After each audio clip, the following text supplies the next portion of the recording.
एक वक्त का किस्सा है। किसी गांव में एक बूढ़ा फकीर एक पेड़ के नीचे बैठकर लोगों से मदद की आवाजें लगाया करता था, लेकिन कोई भी उसकी मदद नहीं करता था। वो बेचारा फकीर शाम को भूखा पेट लेकर अपने घर जाता। आज कुछ खाने के लिए लाए हैं या फिर आज भी खाली हाथ आ गए हैं? नहीं बेगम, आज भी किसी ने खाने के लिए कुछ नहीं दिया।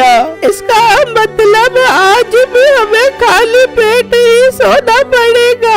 हाँ बेगम, बस पानी पी ले और सो जा, हमारे नसीब में यही लिखा है। फिर वो दोनों बुजुर्ग भूखे पेट ही सो जाते हैं। अगले दिन जब वो फकीर उस दरख्त के नीचे बैठा लोगों से मदद के लिए आवाजें लगा रहा होता है तो एक बिट्टू नाम का लड़का आता है। बाबा जी, मैं इतने दिनों से यहाँ से गुजर रहा हूँ और देख रहा हूँ कि आप खाली पेट यहाँ बैठे रहते हैं, ना कुछ खाते हैं ना पीते हैं। बाबा जी मुझे बताएं, मैं आपकी क्या मदद कर सकता हूँ? बेटा, हम गरीब लोगों की किस्मत में तो भीख मांगना ही लिखा है, लेकिन किसी को भी हम पर जरा भी रहम नहीं आता। हम तो कई दिनों से खाली पेट सो रहे हैं। बाबा जी आप बिल्कुल ठीक कह रहे हैं, यहाँ तो लोग झूठे फराडी लोगों को पसंद करते हैं। बाबा जी आप फिक्र मत करें, मेरे साथ चढ़े, मैं आपको दिखाता हूँ कि फराडी लोगों से पैसे कैसे निकलवाते हैं। बेटा मैं कुछ समझा नहीं तुम्हारी बात का मतलब।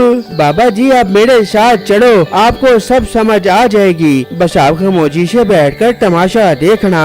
फिर बिट्टू बाजार से एक खोता लेकर आता है और एक जगह पर खड़े होकर आवाजें लगाने लगता है। खोटा खोटा 10 लाख रुपए का खोटा, आ जाओ ले लो 10 लाख रुपए का नायाब खोटा। बिट्टू की आवाज सुनकर एक आदमी उसके पास आता है। ओ भाई, तो पागल तो नहीं हो गया? 10 लाख रुपए का खोता बेच रहा है? ओ भाई जान, ये कोई आम खोटा नहीं है। क्यों, ये खोता क्या CNG पर लगा हुआ है? ओ भाई जान, ज्यादा मेरा दिमाग खराब मत करो, अगर लेना है तो लो वरना यहाँ से चले जाओ। हाँ हाँ जा रहा हूँ। बड़ा तेरा 10 लाख रुपए का खोता, मुझे तो ये कब तू ज्यादा खोता लग रहा है। अभी बादशाह सलामत को जाकर बताता हूँ कि तू 10 लाख रुपए का खोता बेचकर लोगों को पागल बना रहा है। ये कहकर वो आदमी वहाँ से चला जाता है तो बिट्टू फिर आवाजें लगाने लग जाता है। खोटा 10 लाख रुपए का खोटा, ताजा ताजा मीठा मीठा खोटा, 10 लाख रुपए का खोटा ले जाओ, ये ऑफर महदूद मुद्दत के लिए है। वहाँ वो आदमी बादशाह सलामत के पास आता है तो बादशाह उसे कहता है, क्या हुआ हमारे वजीर को, क्या परेशानी है? बादशाह सलामत, आपकी सल्तनत में लोगों के साथ धोखा किया जा रहा है। वजीर ये तुम क्या कह रहे हो? हमें अपने कानों पर यकीन नहीं आ रहा। हमारी सल्तनत में हमारी राया के साथ कौन धोखा कर रहा है? बादशाह सलामत, एक लड़का बाजार में खड़ा होकर 10 लाख रुपए का खोता बेच रहा है। क्या 10 लाख रुपए का खोता? वो खोता के सोने की लित करता है जो वो 10 लाख रुपए का दे रहे हैं। बल्कि इसी वजह से तो मुझे उसके ऊपर गुस्सा आया है कि आपके दौरे हुकूमत में आप ही के इलाके में लोगों को उल्लू बनाया जा रहा है। मलका दरबार के मुलाजमों को बोलो हमारी गाड़ी निकालें, हम अभी उसके पास जाएंगे। बादशाह आराम से बैठ जा, बड़ी तेरी गाड़ी, हारन के अलावा उसकी सारी चीजें बजती है, चल पैदल चल उनके पास।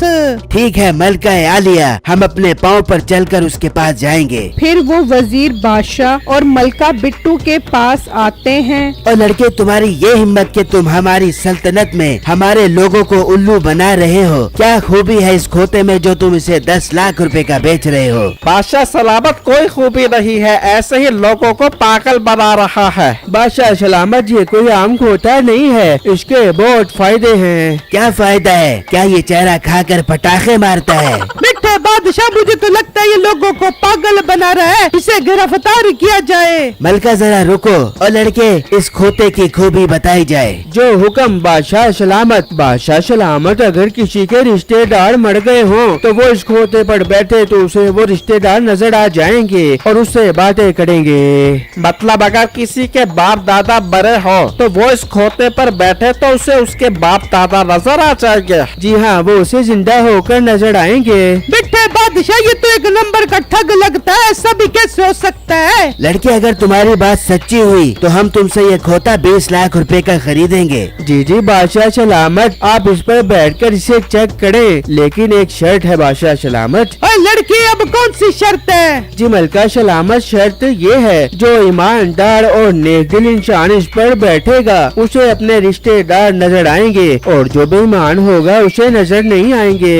वाह, ये तो बहुत काम का खोता लग रहा है। चल मेरे वजीर, इस पर बैठ जा, अभी तेरी ईमानदारी का पता लग जाएगा। अच्छा बादशाह सलामत, मैं अभी खोते पर बैठता हूँ। मैं तो बहुत ईमानदार हूँ, मुझे मेरे रिश्तेदार नजर आएंगे। फिर वजीर खोते पर बैठ जाता है, लेकिन उसे कोई रिश्तेदार नजर नहीं आता। ये तो मुझे कोई नजर नहीं आ रहा, इसका मतलब ये मोटा हमें धोखा दे रहा है। और अगर मैंने बादशाह को कहा कि मुझे कोई नजर नहीं आ रहा तो ये मुझे बेईमान समझेंगे। हाँ वजीर, कुछ नजर आ रहा है। हाँ बादशाह सलामत, मेरे अब्बू जान नजर आ रहे हैं। अब्बू जान, क्या हाल है आपका? अब्बू जान, मुझे आपकी बहुत याद आती है। अब्बू जान, आप वापस आ जाए। और भाई नीचे उतर जाओ, उन्होंने वापस कब्र में भी जाना है। ज्यादा लाडियां ना करो वरना वो तुम्हें अपने साथ कब्र में ले जाएंगे। अरे वाह लड़के, ये तो बहुत अच्छा खोता है। मिठे बादशाह, मेरी जान के टोटे, आप मुझसे कितना प्यार करते हो। मलका, हम आपसे अपनी जान से भी ज्यादा प्यार करते हैं। चल फिर मिट्टे से खोते के ऊपर बैठ जा, अभी तेरे प्यार का पता चले जाएगा। मिट्टे, अगर तेरा अब्बा तेरे को नजर न आया तो फिर मैं तेरे अब्बे का डब्बा बड़ा दे दूंगी। ये सुनकर मीठा सोचने लगता है, अबे यार, मुझे तो इस मोटी नाक वाली औरत से एक टके का भी प्यार नहीं है। इस बिल बतौड़ी नासा चोरी को अगर मैंने कह दिया मुझे मेरे घर वाले नजर नहीं आ रहे तो इसने मुझे मार मार कर बंदर बना देना है। मिट्टे बैठ, जल्दी खोते के ऊपर बैठ जा।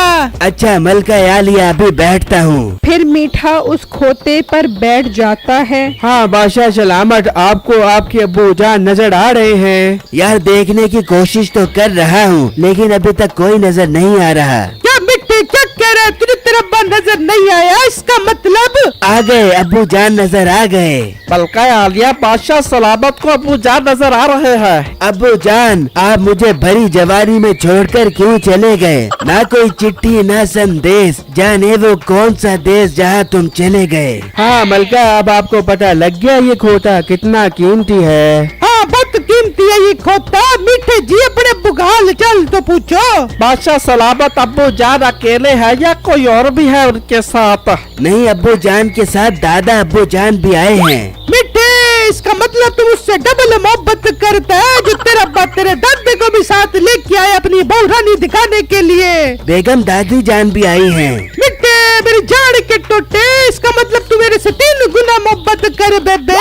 लड़के, ये खोता मैं तेरे से 25 लाख रुपए का खरीद दूंगी। इस खोते ने मुझे खुश कर दिया है। ओए बजीरे, जाके शाही खजाने से 25 लाख रुपए लेके आ जा। फिर वो वजीर दरबार से 25 लाख रुपए लेकर आता है और बिट्टू को देकर उससे खोता ले जाते हैं। बिट्टू उनमें से आधे पैसे उस फकीर बाबा जी को दे देता है। देखा बाबा जी की अगर सीधी उंगली से ना निकले तो उंगली टेढ़ी करनी पड़ती है। बेटा, मैं तुम्हें मान गया, जो तुमने इन जैसे लोगों से पैसे निकलवा लिए। बाबा जी, अब आपकी सारी जिंदगी सुकून से गुजर जाएगी। मेरी वीडियो को लाइक और मेरे चैनल को सब्सक्राइब जरूर कीजिएगा और मुझे कमेंट बॉक्स में जरूर बताइएगा कि आपको मेरी स्टोरी कैसी लगी। शुक्रिया।